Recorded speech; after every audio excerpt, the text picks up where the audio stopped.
Okay, Assalamualaikum warahmatullahi wabarakatuh. Salam sejahtera. Bertemu lagi kita untuk sesi berikutnya. Masih lagi pada topik pneumatik dan hidrolik. Okay, kita masih berada pada komponen-komponen pneumatik. Okay, seperti biasa sebelum kita mulakan sesi kita yang selanjutnya, saya suka mengingatkan tentang apakah dia 6 komponen asas bagi pneumatik. Okay, jadi ini sebagai inilah ulang kaji. Okey, jadi 6 komponen asas dalam pneumatik seperti saya katakan, biasanya kita akan lukis dalam bentuk gambar raja blok. Okey. Jadi ada 6, bermaksud ada 6 blok yang kita perlu lukiskan.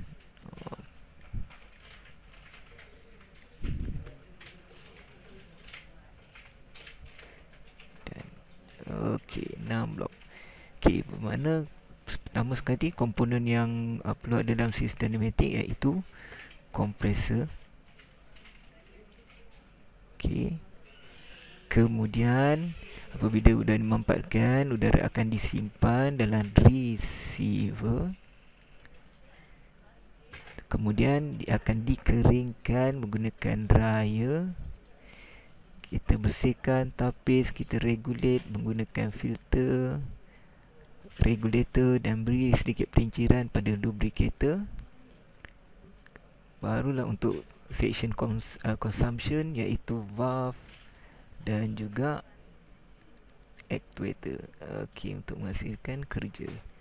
Okey, ini adalah 6 komponen asas. Jadi kita dah selesai pada komponen yang pertama iaitu kompresor. InsyaAllah hari ini kita akan cover 2 topik lah, receiver dan juga dryer. Okey. Okey, bercerita tentang komponen berikutnya iaitu receiver. Receiver atau nama lain biasa kita sebut sebagai tank, ada juga sebut sebagai reservoir. Okey. Alright. Jadi untuk pneumatik biasanya kita akan nyatakan lah dalam bentuk receiver, tapi ada kalanya juga disebut tank jugalah. Ini yang common lah. Okey, jadi secara lazimnya receiver ni kita akan letakkan dia di dalam compressor room, di satu bilik ruangan khas, okey, yang bersama-sama dengan kompresor. Okey. Alright, jadi ini adalah unit kita tahu distribution and production and distribution lah, system. Okey, jadi di mana dalam production distribution system tu kita ada kompresor, receiver, dryer dan lagi satu ni yang dalam lepas kita dah pelajari, dan ada kalanya kita letakkan juga FRL dan kita punya kompresor room. Okey, jadi ada 4 komponen utama ni. Okey, disimpan. Okey, jadi kita nak lihat apakah fungsi receiver secara umumnya. Okay. Secara umumnya receiver kita tahu dia adalah tank, bermakna dia adalah storage bagi compressed air. Jadi yang pertama, tujuan utama dia adalah untuk menyimpan udara yang telah dimampatkan oleh kompresor. Okay. Selain pada tu dia ada juga fungsi-fungsi lain. Okay. Alright. Jadi fungsi-fungsi lain bagi receiver secara tidak langsung, yang kedua, serve as a reservoir for sudden or heavy demand in excess of the compressor capacity. Okay, meaning kat sini bermaksud dia adalah sebagai bateri lah, bateri tambahan untuk keperluan. Okay, jadi ni bukan dia bateri ibaratnya bateri. Okay, jadi kegunaan dia tu apabila kita dah simpan udara tu dalam kapasiti yang banyak. Okay, apabila berlaku sebarang trip dan sebagainya, walaupun tanpa supply, tapi kita masih lagi boleh bekalkan kerja, work daripada compressed air yang telah disimpan di dalam tank. Okay, jadi itu adalah fungsi kedua dia. Secara tidak langsung juga, yang ketiga, compressor need to be in continuous operation. Okay, jadi sebabnya kalau tanpa kompresor tanpa receiver, kompresor macam kita dah lihat pada sesi yang lepas, contohnya untuk reciprocate compressor, single stage ataupun double stage compressor. Okey, dia punya rhythm atau pulsation dia, compression tu tidak berlaku secara berterusan. Sebagai contoh, apabila suction dia akan intake, masa intake dia tak akan berlaku compression, tapi bila dia berlaku compression, dia naik ke atas baru dia berlaku compression. Jadi dia ada selang seli dia. Kompres tak kompres. Jadi dia tidak berlaku secara continuous. Jadi kalau untuk sistem kita, kita direct daripada kompresor pergi kepada kita punya actuator. Jadi actuator kita akan tidak bergerak secara teratur lah, tidak smooth, akan terhenti-henti, ada delay. Jadi bila kita menggunakan receiver, jadi perkara ni tidak akan berlaku bila guna receiver, sebab receiver kita dah simpan tadi ni. Okey, demand access ni. Okey, jadi itu secara tidak langsung dia akan menghasilkan kerja output yang berterusan. Okey. Keempat, secara tidak langsung juga receiver kita ni dia boleh sebagai kita punya maknanya sebagai penapis untuk membuang kelembapan ataupun air, remove dirt and humidity. Okey, macam mana perkara tu berlaku? Sebab kita tahu apabila kita ada satu tank yang agak besar, okey, katakan kita ada satu tank yang agak besar, apabila kompresor, daripada kompresor selesai melakukan kerja, dia akan simpan dalam tank. Jadi udara yang telah dihantar daripada kompresor biasanya menghasilkan pressure yang tinggi, yang mana menyebabkan suhu juga menjadi tinggi. Manakala udara yang diambil oleh kompresor adalah daripada surrounding lah, daripada sekeliling. Okey, jadi udara sekeliling biasanya mengandungi humidity ataupun kelembapan. Okey, walaupun tak nampak sebab dia dalam keadaan dia dalam keadaan vapor wap macam tu kan. Tapi apabila kita kompres, kita gabungkan isi padu menjadi kecil, bila dalam keadaan panas dia akan jadi wap lah. Okey, tak ada masalah. Tapi bila semakin lama tersimpan, dia dah jadi sejuk. Bila sejuk saja, apa yang berlaku, wap tadi dia akan menitis dan mula bertakung dalam kita punya kompresor. Okey, jadi secara tidak langsung biasanya kompresor kita ni dia ada drain lah. Okey, jadi secara tidak langsung sifat dia juga boleh sebagai remove the humidity lah, air tadi kita boleh buang pada kompresor tanpa dahulu pada dryer. Okey, itu antara fungsi lain bagi kompresor receiver. Kelima, prevent the maximum permissible pressure in the system from being exceeded. Okey, selain daripada tu, pada receiver biasanya dipasang sekali satu safety valve. Okey, alright. Jadi safety valve ni berfungsi sebagai apa? Sebab kita tahu receiver kita menanggung tekanan yang agak tinggi. Okey, jika kita terus maknanya membekalkan input pressure ataupun udara, kuantiti volume semakin banyak, jika tidak terkawal, dia akan menyebabkan tekanan semakin tinggi dan boleh bahaya. Jadi apabila tekanan mungkin terlalu tinggi tu mungkin menyebabkan kita punya receiver boleh pecah kan, boleh jadi pecah. Okey, jadi untuk mengelakkan perkara itu berlaku, setiap receiver biasanya kita pasangkan dengan safety valve. Okey, jadi dia juga secara tidak langsung dia boleh mengawal maknanya maximum pressure. Okey, itu ada fungsi lain bagi receiver. Yang terakhir kat sini, okey, berdasarkan sifat tadi kalau kita lihat, okey, udara yang disimpan secara berterusan, okey, dia memberi impact dampen pressure pulsation. Okey, maknanya dia akan menghasilkan steady pressure dalam sistem. Ini yang saya katakan tadi, apabila kita ada mana simpanan kapasiti udara yang banyak ni, apa yang berlaku? Kalau tadi hanya direct compressor, dia akan ada pulsation tu. Jadi bila kata kita pakai receiver, dia akan menyebabkan kita punya supply tu berterusan lah. Okey, jadi bila berterusan, takkan ada lagi lah pulsation pressure di sini. Okey, itu adalah secara tidak langsung secara umum lah kelebihan receiver selain sebagai fungsi utama dia sebagai storage. Okey, jadi kita tamat untuk komponen receiver. Kita akan lihat komponen yang berikutnya, iaitu dryer. Okay, jadi sebelum kita pergi pada dryer, kat sini kita lihat dalam pneumatic system, okay, anda akan banyak melihat simbol-simbol yang akan digunakan untuk pemasangan litar pneumatik. Okay, Apabila kata litas circuit, biasanya dalam circuit ni kita akan akan wakilkan setiap komponen dengan simbol.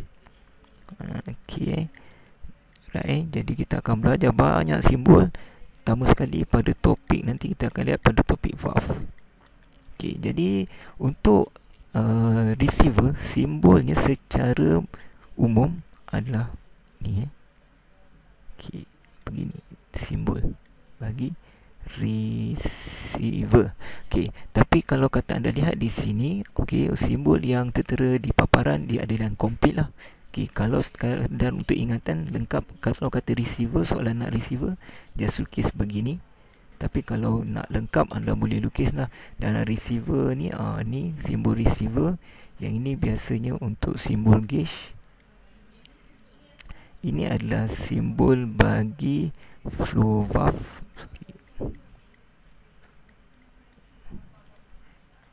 Okey, yang ni adalah untuk drain. Sorry.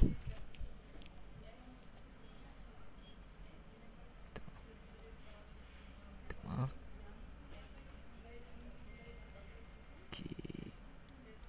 Drain. Manakala yang ini adalah untuk safety valve tadi safety valve. Okey. Alright, jadi ini adalah simbol-simbol yang kita akan pelajari lah nanti. Okey, banyak lagi simbol yang kita akan lihat. Okey, kita pergi pada topik berikutnya, iaitu dryer. Okey, kalau anda lihat dekat sini, biasanya dryer sama juga, masih lagi dalam maknanya kumpulan production and distribution system. Okey, jadi bila kata pada sistem production and distribution system, bermaksud biasanya dia berada di dalam, macam saya katalah, dalam compressor room. Kalau gambaran di sini anda boleh lihat, di sini adalah compressor. Okey, contoh receiver kita warna merah ni receiver. Sorry. Manakala yang inilah dia, kita punya dryer. Okey. Alright. Jadi kita dah bercerita dulu tentang apakah dryer. Secara umumnya bila kata dryer, pengering, kita nak drykan apa? Nak drykan musuh utama bagi pneumatik lah, iaitu water. Okey, content water secara umumnya. Jadi fungsi utama dryer adalah untuk menyingkirkan air daripada sistem. Okey, jadi atas sebab tu kalau anda lihat, nama dia ni adalah, selain daripada dryer, ia disebut juga sebagai air dehydration system. Dehydrate maknanya dia akan membuang konten water tadi tu. Okey, alright. Jadi itulah dryer. Okey, kita lihat. Okey, ini secara umumnya boleh lihat. Okey, dryer, air dehydration system ataupun dryer, the atmospheric air taken in by the compressor always contain a proportion of moisture. Ini yang kita katakan lah, dekat udara kita ni biasanya dia ada humidity, kelembapan. Walaupun tak nampak kan, tapi udara kita ada kelembapan. Okey, apabila kita sedut daripada atmosfera, kompresor bekerja memampakkan dan volume daripada tinggi menjadi rendah, dia akan form water vapor. Okey, this moisture is allowed to enter the pneumatic system. The consequence will be as follow. Okey, jadi jika kita tak kawal maknanya kelembapan ni tadi, dia akan menyebabkan apa? Kita tahu pneumatik daripada metal. Jadi antara penyebab kenapa kita kena buang air itu, sebab dia akan beri impact corrosion. Corrosion pada, bukan saja pada pipe, pada komponen, silinder, dan juga apa-apalah, valve dan sebagainya. Okey, secara tidak langsung ini akan menyebabkan kita punya peralatan, dia punya lifetime dia akan jadi cepat rosak dan sebagainya, dan akan beri impact kos pada maintenance ataupun penyelenggaraan. Okey, jadi sangat penting kenapa kita perlu pakai dryer dalam sistem kita, terutama sistem yang besar lah. Okey. Alright. Jadi antara function bagi dehydration system ni, kalau kita lihat daripada tadi, okey, secara tidak langsung dia juga kita boleh nyatakan sebagai filter. filter apa? Dia boleh filter water secara umumnya. Okay, oil macam mana dia boleh filter? Sebab biasanya apabila kalau kita ada satu kita punya tank tu tadi yang saya lukiskan tadi, contoh tank kan, udara yang masuk tu kalau kata yang bertakung tadi pada kita punya receiver, walaupun saya katakan tadi dia hanyalah air je, tapi air kita ni adalah air yang telah kotor, yang daripada luar ni bercampur dengan water yang campur dengan carbon kan. Jadi carbon tu yang akan membentukkan jadi berminyak tu. Sama juga pada kita punya ni juga dryer. Jadi dryer ni memang dia mengeringkan air. Jadi air itu mengandungi karbon, secara tidak langsung dia juga buang oil dan juga dirt lah. Okay, alright. Begitu juga segala kotoran karat yang ada pada kita punya piping line. Okay, itu fungsinya. Okay, kita lihat kalau although compressor air system purification is often overlooked, it is an important process that can be improve work efficient and reduce maintenance. Okay, jadi sebenarnya tu lah saya katakan pneumatik ni memang memerlukan udara yang sangat bersih.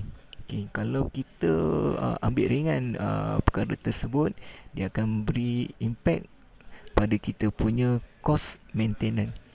Okey, jadi sangat penting lah untuk kita pastikan kita punya sistem bebas daripada content water. Okey, kita lihat pula kali ni apakah jenis-jenis dryer yang ada di pasaran. Okey, terdapat berbagai jenis dryer secara umumnya di pasaran, tapi kita ambil sebahagian Okey, jadi untuk air dryer system sama juga seperti kita lihat kompresor. Kompresor kita dividekan positive displacement tu kepada dua bahagian lah, iaitu reciprocate dan rotary. Manakala untuk dryer juga kita boleh pecahkan pada dua secara umumnya, iaitu kita ada dryer jenis continuous cooler dan juga ada yang jenis kita sebutlah memang dia air dryer. Jadi kita akan lihat satu persatu. Okey, secara umumnya kebanyakan komponen yang basic dia menggunakan continuous cooler ataupun apa kita katakan yang terpasang bersekali pada kita punya two-stage compressor. Okey, alright. Jadi kita lihat apa dia continuous cooler. Untuk continuous cooler ada dua jenis, iaitu ada jenis air cool dan juga water cool. Kita lihat dahulu apa dia air cool. Okey, untuk air cool ni adalah maknanya dryer yang paling basic, asas sekali. Okey, teknologi yang asas sekali, yang mana dia menggunakan konsep convection.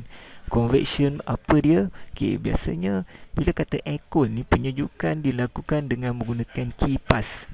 Okey, jadi kita akan gunakan kipas. Contohnya, sebagai contoh, kita ada kipas. Okey, right. Minta maaf. Okey. Secara umumnya sifat dia adalah convection, perolakan kipas Okey, katakan kita ada kipas. Kipas dipacu oleh motor kipas akan menyebabkan kipas berpusing. Pusingan kipas tadi dia akan memberi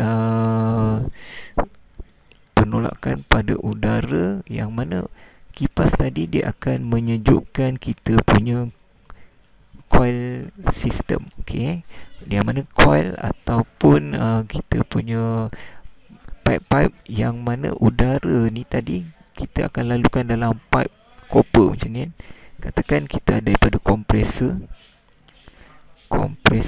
udara tu dah panas, kemudian pergi pada receiver.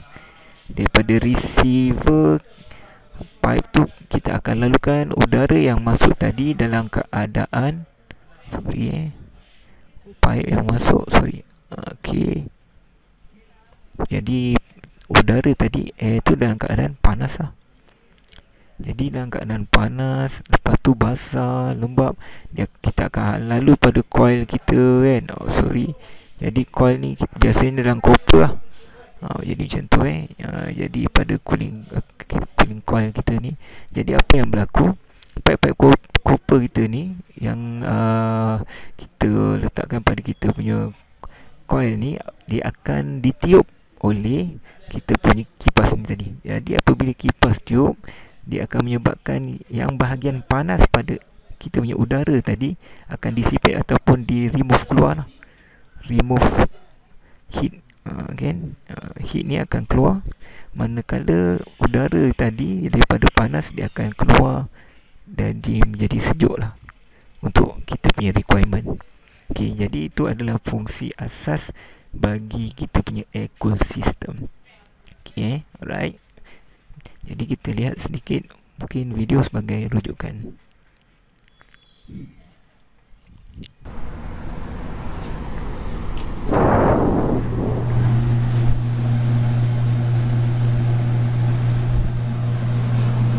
Okay, boleh lihat kipas yang dipasang bersekali dengan coil.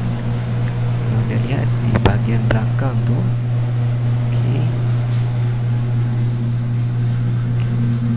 jadi udara panas tu akan blow keluar. Jadi yang tinggal pada kita punya pressure yang masuk hanyalah maknanya udara tekanan tinggi yang telah sejuk. Okay. Jadi suka saya ingatkan apabila udara yang keluar tu sejuk, secara umumnya apa yang berlaku, okay, kalau lihat di sini udara yang masuk adalah panas dan basah. Jadi kita akan lalukan pada kita punya coil, kipas akan blow dan menyingkirkan haba keluar. Dan apabila kita keluarkan haba tersebut, udara tersebut akan menjadi sejuk. Bila sejuk, seperti yang kita tahu, udara dalam keadaan panas dia akan jadi warm, bila sejuk akan jadi cair. Jadi apa yang kita akan letak pada keluaran udara tersebut, kita akan letakkan satu filter untuk drain water tadilah. Jadi udara yang keluar tadi adalah udara kering, manakala yang air tadi kita akan maknanya buang pada kita punya filter drain di sini. Okey, jadi udara akan jadi bersih. Okey, jadi itulah adalah kaedah bagaimana pengeringan secara air cool. Jadi kita pergi pada berikut nota berikutnya .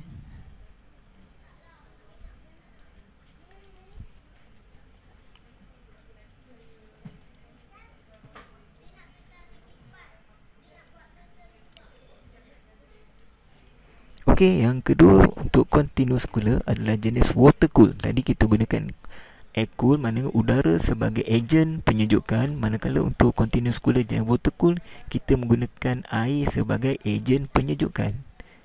Okey. Jadi ini biasanya kalau air cool ni dengan water cool, nak tahu dari segi kalau kita just tengok saja daripada luaran, kita boleh tahu ini water cool, ini air cool. Bagaimana? Biasanya kalau untuk design bagi air cool tadi, dia seperti kotak macam tu kan. Okey, bentuk kotak. Manakala water cool biasanya dia dalam bentuk silinder punya ni lah bentuk shape silinder seperti ni. Okey, right. Sama seperti konsep bagi air cool menggunakan convection, water cool juga menggunakan convection. Tapi convection maknanya perolakan, mana penyejukan dia, ejen dia adalah air. Okey, itu saja perbezaan dia. Okey, jadi kalau kita lihat di sini pada rajah di sini, okey, apa yang berlaku di sini? Okey, udara yang telah dimampatkan dan pergi pada kita punya receiver ni tadi. Contoh dari sini, daripada saya katakanlah sebagai daripada kompresor mudah. Okay, daripada kompresor kita akan hantar masuk udara tu dalam keadaan suhu yang tinggi. Okay, sorry, temperature, suhu yang tinggi lah. Okay, jadi masuk ke dalam sistem kita. Jadi sebelum dia keluar di sini, alright, macam mana disejukkan? Udara tersebut yang panas tadi disejukkan oleh air yang lalu pada coil. Tapi bukan maksudnya air itu lalu pada udara. Air tersebut dia lalu pada coil saja. Sebab pipe ni dia akan lalu pada saluran pipe dia sendirilah. Tapi pipe tersebut ni akan kita siramkan dengan air ni. Pipe yang kita siram, bukan udara yang kita siram. Okey, jadi bila pipe tu kita siram dengan maknanya air yang sejuk, jadi udara yang keluar tadi dia akan menjadi suhu dia akan jadi rendah lah. Sama juga pada ending dia nanti, di bawah ni nanti uap air yang bertukar menjadi air tadi akan terkumpul lah water tu kita akan maknanya akan terkumpul kat sini lah. Jadi air tersebut bolehlah kita remove dan buang. Okey, right, itu secara mudah bagaimana kerja bagi water cool ni menapis air. Ingat dia bukan saja menyejukkan, tujuan dia adalah utama dryer adalah menapis air. Jadi kita lihat video berikutnya. Welcome to Bitzer. Welcome to the heart of freshness. Bitzer water-cooled condensers. When efficiency meets reliability in refrigeration and air conditioning with freshwater and seawater applications. Now introducing new refrigerant compatibility, larger capacity limits, and the possibility to customize options and details according to specific needs. Like the compressor, a condenser is an essential component of any refrigeration system. Cooling water is flowing in the tubes to absorb the condensation heat. A flow of high-pressure, high-temperature gas enters the condenser on the shell side. Refrigerant comes into contact with the tubes and starts condensing into droplets until it's completely in the liquid phase. Liquid refrigerant is then cooled before leaving the condenser so as to be free from gas bubbles. The unique construction features of Bitzer condensers ensure superior reliability in stationary, marine and offshore applications. Okey, itu sedikit tentang video bagaimana contoh kalau kata untuk water cool. Tapi untuk video tadi sebenarnya dia bukanlah saya dapat untuk video bagi water cool secara umumnya. Video yang terpapar tadi sebab untuk video bagi water cool ni saya tak dapat satu video yang cantik berkenaan dengan proses. Tapi proses yang tadi tu dia lebih kepada untuk refrigerant cooling, menyejukkan refrigerant. Tapi refrigerant tu tadi ibaratnya tadi kita punya ni lah compressed air. Jadi proses dia, fungsi dia sama. Kalau tadi refrigerant masuk dan disejukkan oleh air. Okey, tapi kalau untuk kompresor dia menggunakan konsep yang sama, tetapi yang masuk adalah kita punya maknanya udara yang bertekanan tinggi dan panas tadi. Jadi dia akan sejukkan, konsep dia sama juga macam tadi air yang sejukkan lah.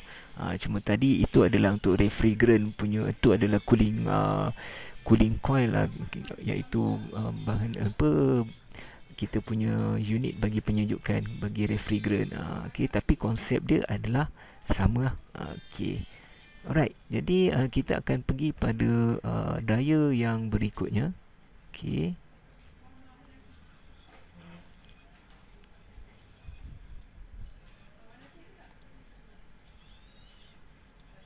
Okey, untuk dryer berikutnya kita akan pergi pada jenis air dryer. Untuk air dryer ni okey, dia kalau kat sini kita ada 4 jenis, jadi kita akan lihat satu persatu lah.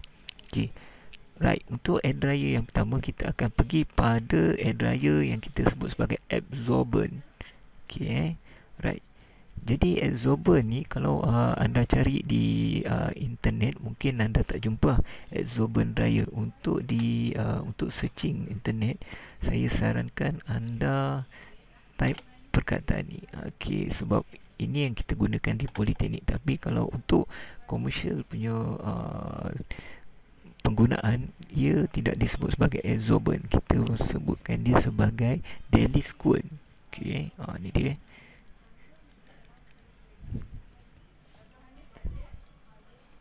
Sorry. Okey. Daily school. Okey, daily school. Sorry, daily question. Daily question. Minta maaf. Okey, ni nama lain dia. Okey, absorbent ataupun daily question. Okey, ini kalau you nak cari dekat internet lah. Okey, jadi apa dia absorbent dryer ni? Okey, absorbent dryer ni seperti kita tahu, dryer ni kita nak remove water. Itu konsep asas bagi dryer. Okey, jadi apa kaedah dia? Kalau tadi kita gunakan kaedah cooling, penyejukan, kita sejukkan udara panas tu, bila sejuk dia akan bentukkan daripada uap air menjadi air. Jadi air tu kita remove, buang. Okey, untuk absorber ni dia menyerap air menggunakan kita punya chemical punya reaction.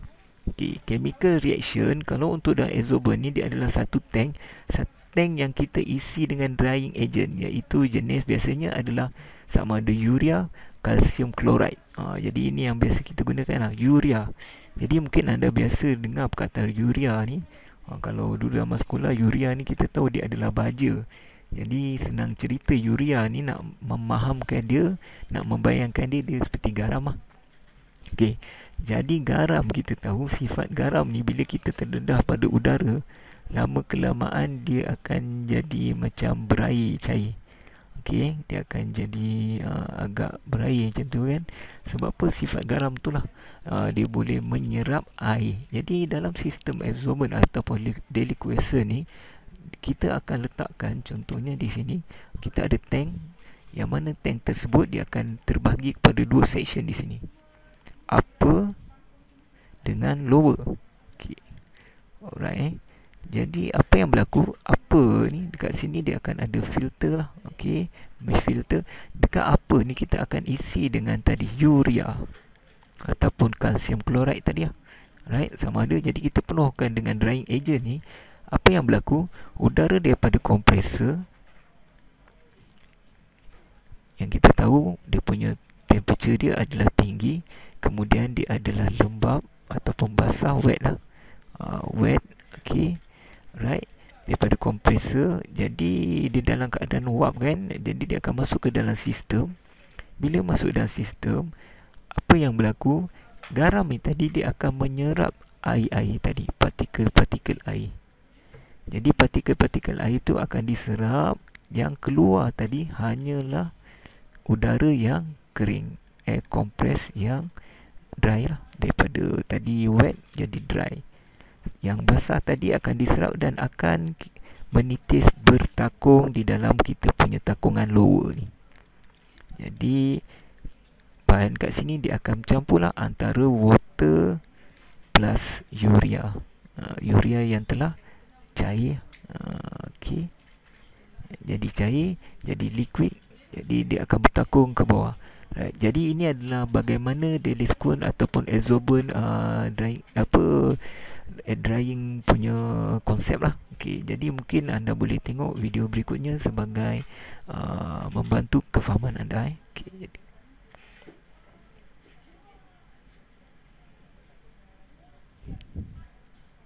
jadi anda boleh lihat pada video ni, di mana bagaimana proses absorbent ataupun deliquescent punya proses. Sekali kita akan isikan kita punya tank atas kita dengan drying agent, urea ataupun kalsium klorid. Okey.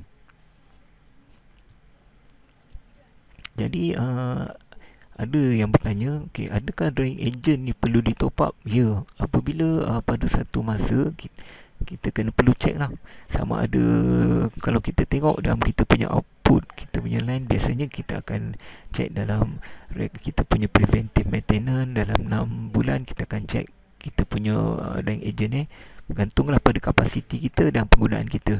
Jadi apabila kita dapati kita punya udara tu agak maknanya pernafasan kurang baik, kita boleh tahulah mungkin drying agent kita pun dah habis. Jadi kita perlu menambah drying agent tersebut. Okey.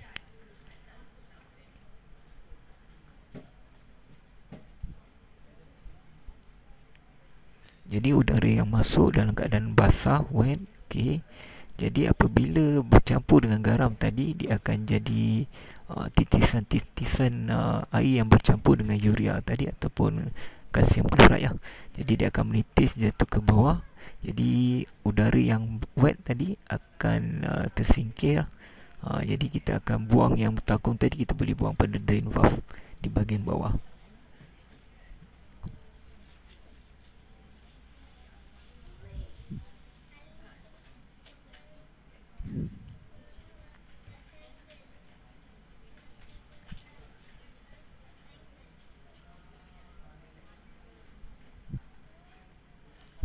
Jadi hanya udara yang kering saja akan kita remove keluar lah, akan pergi untuk penggunaan.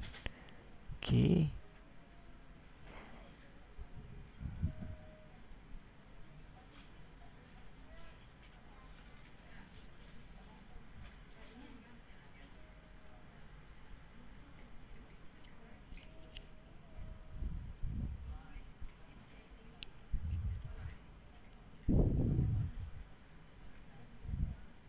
Okey, ni kita tunjukkan kalau kata dah habis, kita kena top up lah. Kita kena tambah drying agent kita. Okey, saya rasa mungkin kita boleh stop untuk video ni. Okey. Ini maknanya output lah. Udara yang keluar dalam keadaan kering. Okey. Kita sambung. Okey, kita pergi pada air dryer yang kedua. Tadi kita tengok absorbent, kita pergi pada absorption. Okey. Alright. Okey, right. Kalau lihat pada nota saya, dia agak detail lah. Jadi saya cuma ringkaskan saja. Okey. Secara umumnya absorption juga, kita kalau nak cari di internet tak jumpa absorption ni, anda boleh Google, anda boleh cari perkataan ni. Okey, desiccant. Okey, apa dia desiccant? Saya tuliskan. Itu kalau di internet anda boleh cari sebagai desiccant. Okey. Ini saya rasa anda memang biasa jumpa perkataan desiccant ni. Kat mana boleh jumpa desiccant ni? Okey, biasanya kalau beli kasut baru, beli kasut baru, dalam kotak tu ada satu pack kecil. Pack kecil yang berisi dengan berbuli. Berbuli tu apa? Biasanya dia akan tulis sama ada desiccant ataupun dia punya nama ingredient dia iaitu gel silika. Okey. Okey, jadi ini yang biasa kita jumpa. Jadi apakah fungsi kita punya desiccant ni tadi, gel silika tadi? Okey, seperti kita tahulah, tujuan dia dalam packaging adalah untuk menghindarkan humidity ataupun hapak. Okey, supaya kasut yang dijual, diterima oleh pembeli, berada dalam keadaan tidak berkulapuk. Okey, tidak berlumut. Okey, jadi itu fungsi dia. Jadi macam mana tak nak bagi kulapuk, kita akan serap air yang ada dalam packaging. Okey, kaedah itu digunakan untuk absorption system. Okey, jadi biasanya selain daripada desiccant absorption, kalau di pasaran kita juga kenali dia sebagai regenerative drying. Okey, jadi dia punya material yang ada dalam regenerative drying ni, dia akan ada biasanya twin tower macam ni. Dia ada dua tower kat sini, twin tower. Okey, dua tank. Alright, yang mana tank tersebut di dalamnya kita akan isi sama ada gel silika ataupun alumina reaktif alumin. Okey, alumina reaktif alumina reaktif, gel silika atau alumina reaktif. Okey, jadi sifat dia, macam mana dia boleh menyerap air? Senang cerita, macam saya katakan tadi, gel silika ni, okey, yang biji-biji ni tadi, dia seperti ibarat span lah. Okey, di dalam ni kita letakkan gel silika yang bersifat macam span ni tadi. Jadi span ni maknanya kalau kita lalukan air, dia akan menyerap. Okey, alright.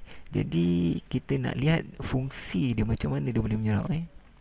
Okey, secara umumnya pada diagram ni anda akan lihat untuk regenerative ataupun absorption drying ni, dia akan ada dua tank, yang mana satu tank akan bekerja, working. Okey, manakala lagi satu dia akan standby ataupun dia akan berlaku regenerating. Okey, jadi apa maksud dia? Di dalam tank kita ni ada gel silika tadi. Saya ambil silika gel. Jadi apa yang berlaku?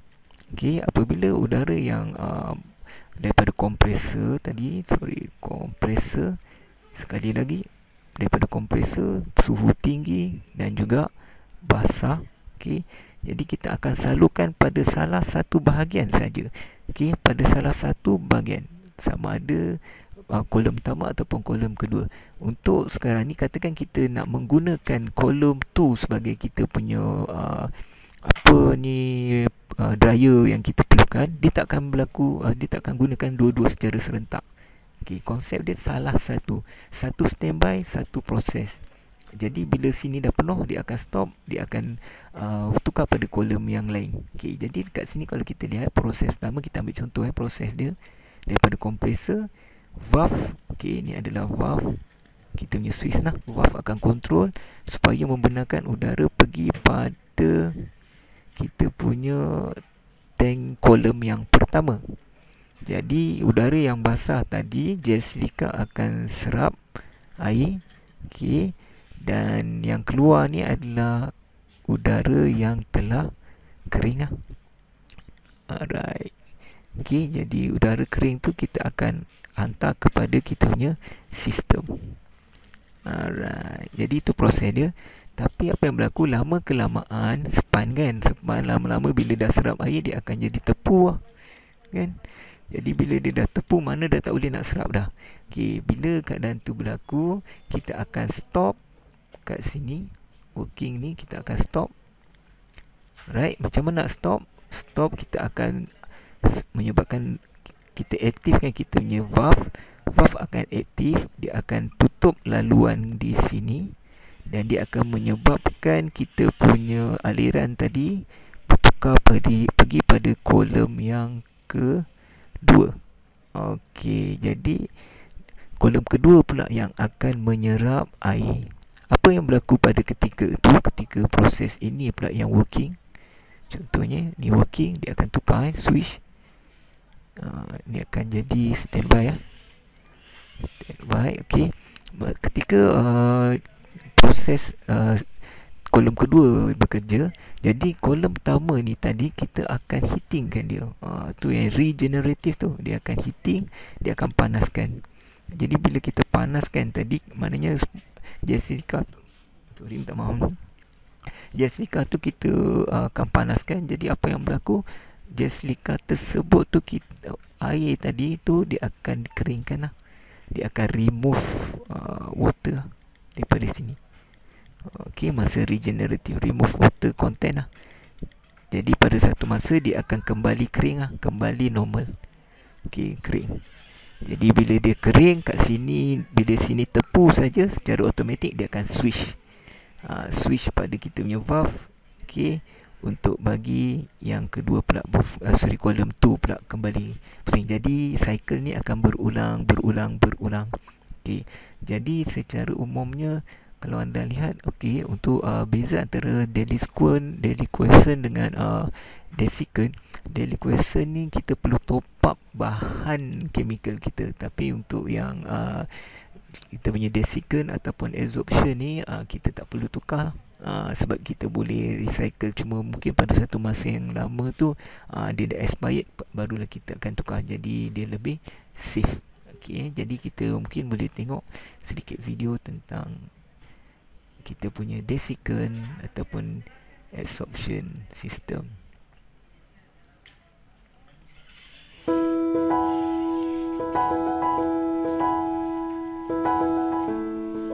Del Air India, a Pava Group company, specializes in designing, engineering and manufacturing of compressed air dryers, refrigeration type and desiccant type. Del Air specializes in manufacturing desiccant type compressed air dryer. Desiccant dryers are suitable where application require atmospheric dew point up to -40 degree to -60 degree Celsius. The main components of a desiccant dryer are adsorber towers, air filters, piston valve, check valve, purge valve, Del Smart Card for controlling the system and indicating faults. Del Air Dryer uses desiccant Delsorb 10 and Delsorb 21 as an adsorbing media. Del Air desiccant type dryer operates on the principle of heatless regeneration and the physical property of desiccant to adsorb and desorb the moisture. How does it work? Adsorption dryer has two towers, Tower A and Tower B, both filled with desiccant. At a time, one tower is used for drying and other tower is regenerated.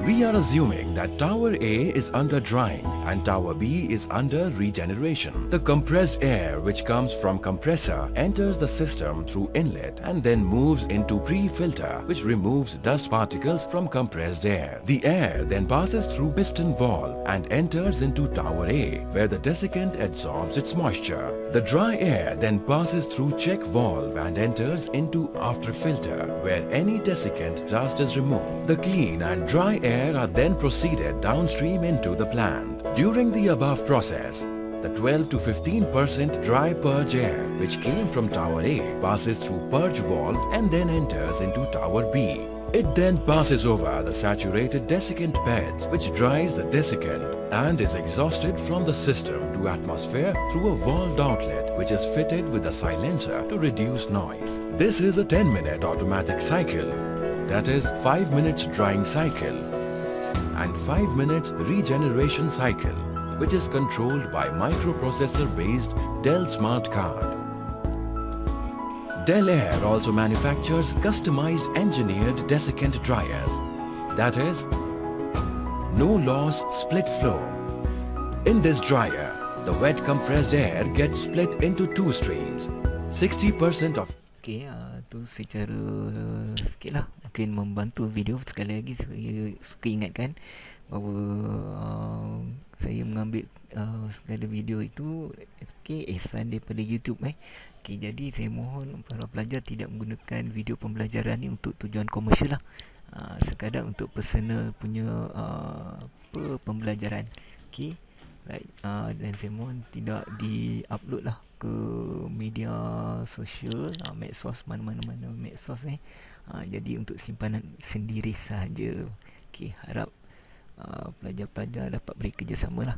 Kita sambung pada maknanya daya yang selanjutnya. Untuk daya yang selanjutnya, daya yang agak saya boleh katakan antara daya yang terbaik lah dalam proses untuk kita dapatkan udara yang betul-benar kering daripada kompresor. Kita nak keringkan udara daripada kompresor ni, antara maknanya daya yang terbaik, yang paling sesuai untuk kita gunakan adalah jenis coolant drying ataupun nama lain dia adalah refrigerant dryer.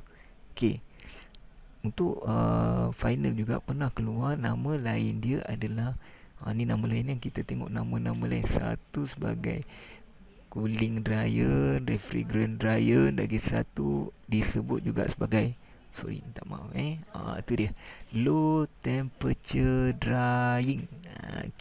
Jadi itu antara nama lain bagi refrigerant dryer. Jadi saya akan cerita serba sedikit macam mana proses sebelum kita cerita pasal dryer ni, nak cerita balik macam mana keadaan proses wujudnya water content dalam kita punya sistem application kita. Kalau lihat pada rajah di bawah di sini, anda boleh lihat bahagian sebelum udara masuk pada kompresor, udara tersebut biasanya suhu dia kita ambil ambient air lebih kurang dalam 25 degree Celsius suhu bilik lah. Jadi apabila dia enter pada kita punya kompresor, kompresor akan kompres udara tersebut, berlaku pemampatan, pressure akan meningkat, suhu akan meningkat. Jadi udara tu boleh menjadi panas sehingga 80 degree Celsius. Jadi udara yang panas daripada kompresor, kalau kita terus pergi pada application, memang kita punya sistem akan jadi cepat panas lah.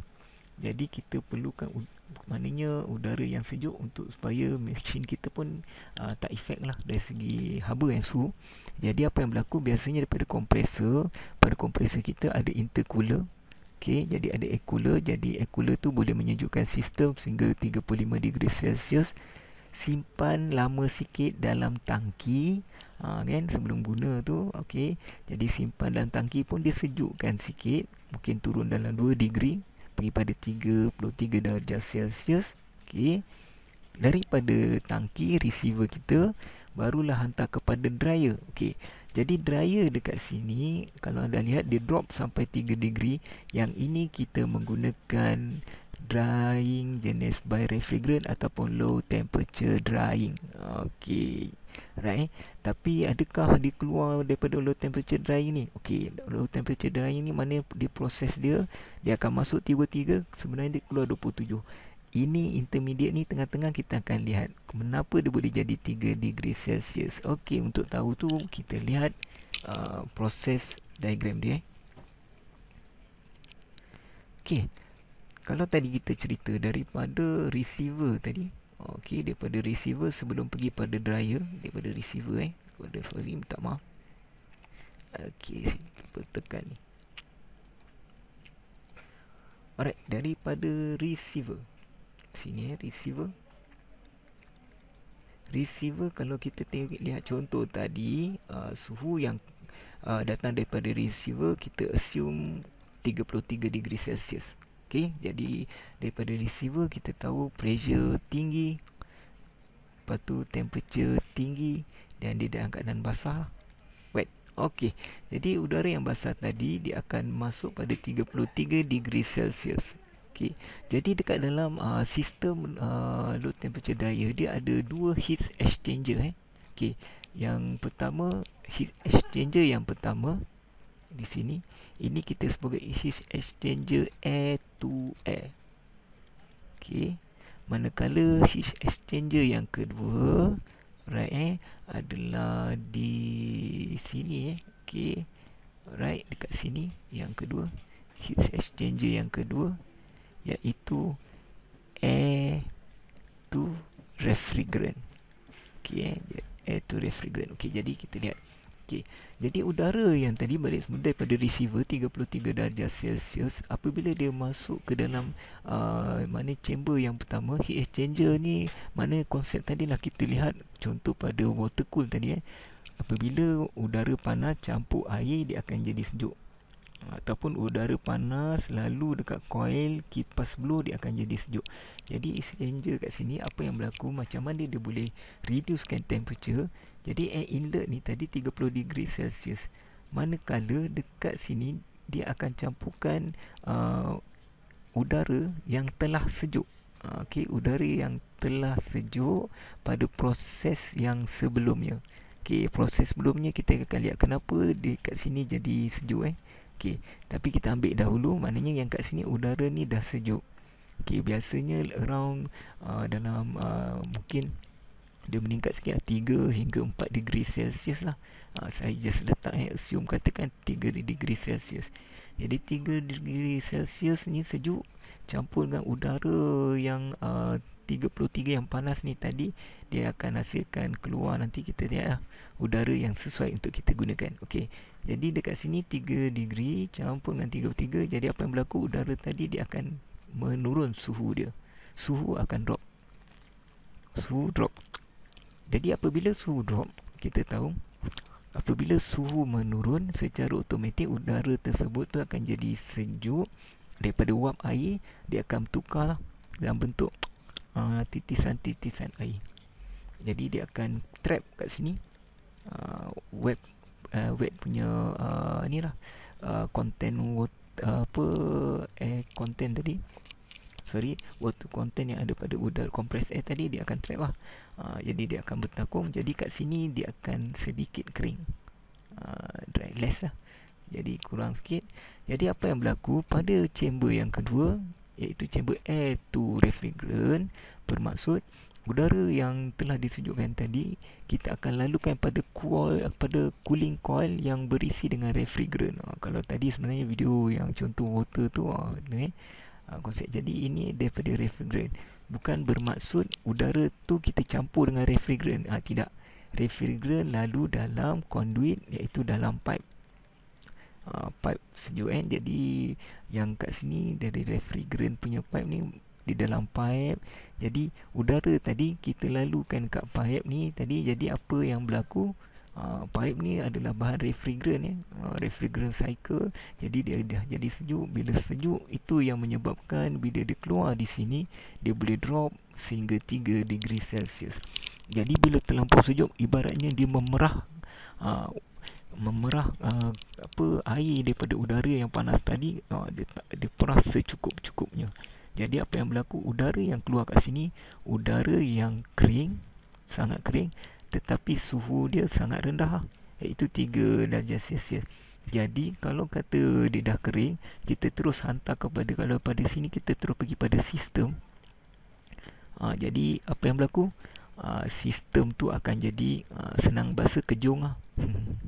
Okey, sebab apa kejung? Sejuk sangat. Jadi sejuk untuk aplikasi memang tak sesuai. Jadi apa yang dibuat, dia akan design, inilah tadi saya katakan, dia akan naik, dia akan pergi pada air to air tadi, chamber yang kedua tadi, yang mana dia akan bercampur dengan udara yang panas tadi. Apa yang berlaku, bila keluar dia akan jadi satu suhu yang sesuai, around 27 degree Celsius.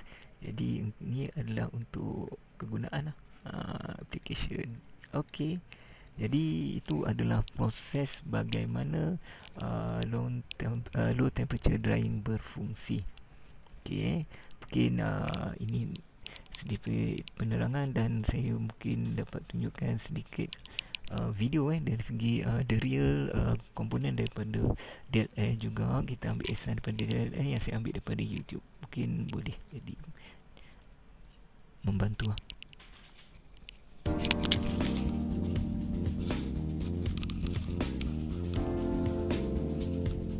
Dell Air India, a Power Group company, specializes in designing, engineering and manufacturing of compressed air dryers, refrigeration type and desiccant type. It is best to ensure that compressed air is dry and clean before it is used for any pneumatic application. Moisture is always present in the compressed air along with dust particles, oil and solid contaminants, which can adversely affect air quality. The only positive means of moisture removal is the installation of compressed air dryer. Refrigeration dryer are suitable where application require pressure dew point up to 3 degrees Celsius. The main components of a refrigeration dryer are proprietary air-to-air heat exchanger and air-to-refrigerant heat exchanger. Dell Air also does variety of advanced heat exchangers, water separator, compressor, unique volume liquid accumulator with high pressure line, liquid receiver, condenser, expansion device, Dell Smart Card for controlling the system and displaying parameters and faults. Dell Air refrigeration type dryer operates on the method of cooling the air to near freezing point to remove the moisture. The refrigeration dryer consists of 2 circuits: refrigeration circuit and compressed air circuit.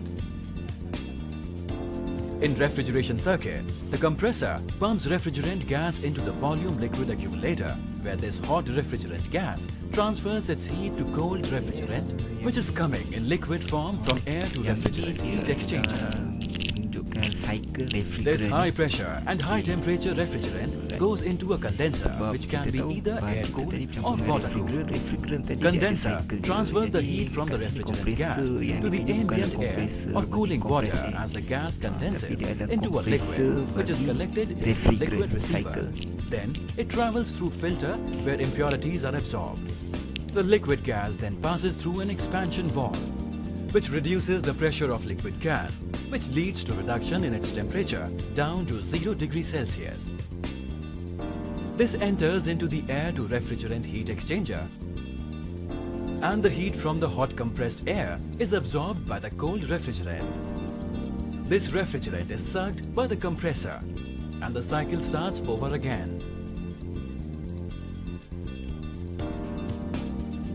In compressed air circuit, the hot compressed air from external air compressor enters into air-to-air heat exchanger, where its temperature is reduced by the outgoing cool dry air. The air then enters into air-to-refrigerant heat exchanger, where the air is cooled to 3 degrees Celsius by the liquid refrigerant. This process causes the moisture to condense into liquid water. The cool air along with water droplets enter into moisture separator, where the water is separated from compressed air and drained through the auto drain valve.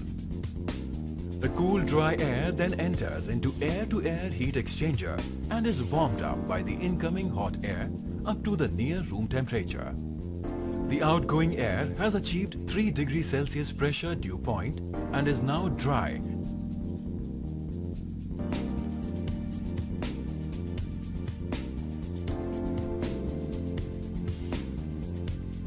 And can be used for desired applications in various industries like food, pharma, automobile, power, cement, steel, PET and plastic and dozens of other industries. No wonder. Okay, itu sedikit video, harap membantu dari segi kefahaman kita. Okay, jadi kita akan pergi pada komponen yang terakhir insyaAllah. Okay, habis itu. Alright. Okey, untuk dryer yang berikutnya, ini adalah yang ditambah pada slivers. Sebenarnya dia bukanlah satu komponen yang dryer, tapi dia adalah satu aksesori untuk mengeringkan udara. Okey, yang mana aksesori ini juga kita akan lebih detail faham dalam topik berikutnya, iaitu dalam service unit. Okey, jadi kita lihat saja. Okey, saya minta maaf.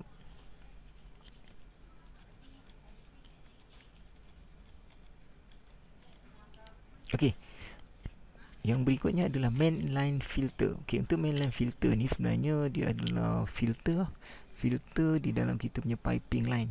Jadi dalam piping line kita akan letakkan filter. Okey, yang mana filter tersebut di sini piping line compressed air daripada receiver kita akan ladukan pada filter. Jadi filter ni akan tapis mana kita punya ni lah, kita punya air tadi. Jadi ada dua jenis mainline filter punya design. Ada dua yang kita perlu tahu, iaitu dead end dengan ring main. Okey, kalau dead end meaning daripada compressor receiver, dia akan terus satu line dia direct cross pergi pada sistem. Okey, pergi pada sistem tool machine. Okey, satu line. Tapi kalau kata yang jenis ring main ni mana dia boleh ada looping lah. Maknanya dia boleh pergi straight line long through macam tu, pada sama dia boleh terus direct pergi pada sistem kita. Jadi ini adalah dua jenis main inline filter, okay, yang biasa kita gunakan. Alright, kalau untuk dead end ni biasanya dia punya kesan dia adalah dari segi pressure di awal dia agak tinggi, tapi semakin lama tu semakin jauh pressure akan berkurangan. Jadi apa yang perlu engineer perlu pastikan lah, size piping line ni kena various lah, daripada besar kecil supaya daripada awal sehingga akhir dia punya compression yang dihantar adalah sama. Okay.